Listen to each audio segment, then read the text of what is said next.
Okay, well, this is following the crazy 30-mile-an-hour takeoff crosswind. And also, I did the chandelles on the same day. And I'm coming back, and at this point, I don't have the airport in sight, but I've got a 30 to 40-mile-an-hour crosswind pushing me along behind. I'm sorry, not crosswind, but tailwind, and a slight crosswind coming from my right tail, essentially. And I'm heading directly south, and I'm looking for the airport, and I don't have it in sight yet. Right about the 2-minute mark of this video, I'll actually see it, and I'll move in on what's called the diagonal 45 into downwind, which is the opposite direction of the runway. Essentially a triangular or a rectangular path around the airport with my with the wind to my tail, and I'll make two left turns into the runway.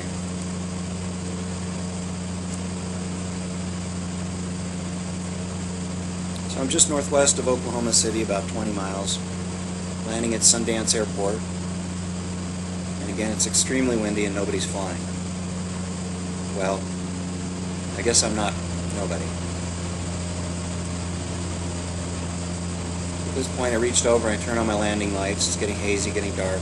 Got my navigational lights on, of course my strobe light.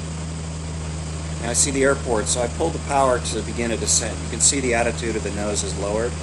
I'm going about 120 miles an hour at this point. I believe at this point I've got the airport in sight. I'm going to turn to the left here shortly towards it.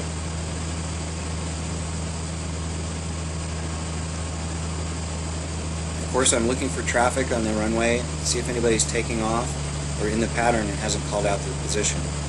At least 50% of the time that I fly out of this airport, there's been someone flying without calling out their position or any radio contact at all. There's the runway. I'm sorry, the airport, and that little green patch straight ahead and a little bit left on the screen. Up ahead in the far left upper part of this, okay, now it's in the middle. In fact, you can see the beacon blinking is Wiley Post Airport. It's a fairly major airport here with jet traffic and the like, although jets do land at this particular airport. You can see the buildings down below. Those are the hangars. And the runway, very difficult to see, but it's right down there. So I'm going to turn right here and enter the downwind. I'm on the diagonal right now. I'm slowing my speed. In just a few moments here, I'm going to be adding flaps to 20 degrees to slow my airspeed. Now you'll notice right now I'm parallel with the runway. I'm using that road up ahead as a reference point. And I'll notice here shortly that I'm actually drifting to the left a little bit too much. So I'll yaw to the right. I'll yaw to the right and correct for that. There's a little turn towards the wind. It's pretty gusty. I'm bouncing around a decent amount. Pretty soon, I'm moving right along on downwind, a lot faster than I normally would because I have that strong tailwind. Part of the video gets cut out here shortly, unfortunately. So I am on downwind. I'm about to turn what's called base. So I'll call out my position on the radio. We'll be turning left momentarily. Here we go. We're starting the left turn. And the wind's going to blow me very, very quickly towards the runway. So it's a rather steep turn. Now what I'm doing here is I'm actually turning towards the runway, and I'm going to let the wind actually blow me towards the runway. Now the video gets interrupted here momentarily. But you can see right now, if you look carefully, I'm actually drifting very, very fast to the right towards the runway, which is what I want. I want to line up with the runway. Okay, so now I'm closer. I'm still drifting into the runway and lining up.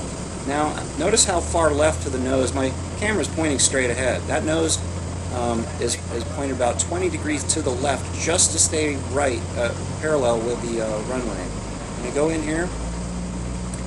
The VASI lights are on the left. There's a red light. There was a white light. If you reverse the video, you'll see it. It tells me I'm on glide slope. Okay, I'm going to give right rudder right here. Right when I touch down, I give a right rudder. Almost perfect. I would consider that perfect considering a 30-mile-an-hour wind. It Cessna 150. Now what I'm saying here, I'll go ahead and talk over because this recording is more quality.